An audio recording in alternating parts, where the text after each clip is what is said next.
पूर्वाह्न ओडिशा साहित्य एकाडेमी पक्षर ओडिया जातिर प्रातस्मरणीय अतिबड़ी जगन्नाथ दास राज्यस्तरीय जयंती समारोह पुरी जिलार ब्रह्मगिरी कपिलेश्वरपुर शासन प्रथम सरे पवित्र राधाष्टमी तिथि में पालित हो जाइछि। ओडिशा साहित्य एकाडेमी पूर्वतन सदस्य डॉक्टर कैलाश चंद्र टिकायत राय सभापतित्व में आयोजित यह उत्सव को मान्यवर सांसद लोकसभा डाक्तर संबित पात्र उद्घाटन करथिबा बेले मान्यवर विधायिका ब्रह्मगिरी उपासना महापात्र मुख्य अतिथि रूपे जोग देइथिले।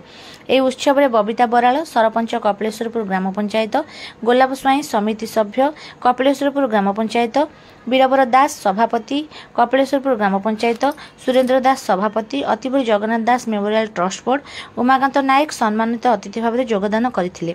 श्री जगन्नाथ संस्कृति गवेषक डाक्तर अंशुमान कर मुख्य वक्ता एवं श्री जगन्नाथ संस्कृति गवेषक डॉक्टर हेमंत कुमार छोटराय सम्माननीय वक्ता भाव में योगदान करी ओडिया साहित्य समाज और संस्कृतिर श्रीवृद्धि साधन अतिबड़ी जगन्नाथ दास अवदान शीर्षक निज निजर वक्तव्य रखिथिले।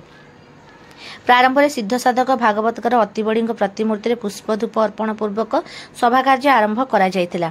द्वारिकानाथ विश्वाल परिचालन में अतिबड़ी जगन्नाथ दास सरकारी उच्च प्राथमिक विद्यालय लक्ष्मीप्रिया प्रधान, वर्षा प्रियदर्शिनी, कुंदन स्वाई, विजयलक्ष्मी साहू प्रमुख भागवत पाठ करथिले।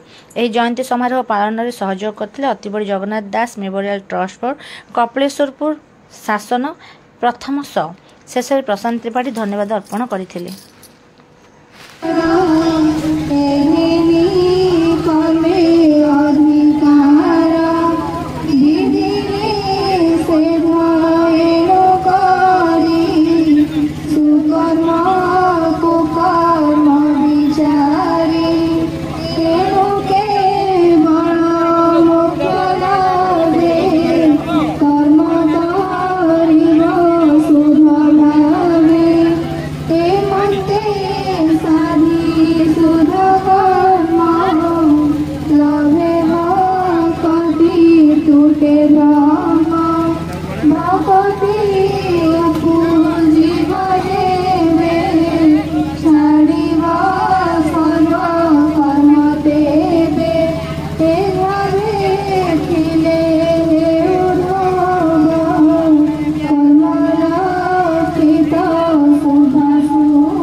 नमस्कार प्रणाम जय जगन्नाथ। सर्वप्रथम कपिलेश्वरपुर पवित्र माटी को कोटि कोटि नमन अर्पण करुछु। एटा होची सेही भूमि जोठी अतिबड़ी जगन्नाथ दास जे होती ओडिशार गर्व महान कवि महान संत जन्म ब्रह्मगिरी चंद्र बाबू बहुत बहुत धन्यवाद।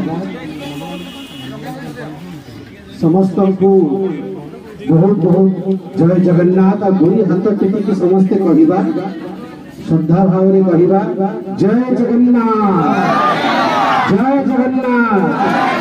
जय जगन्नाथ।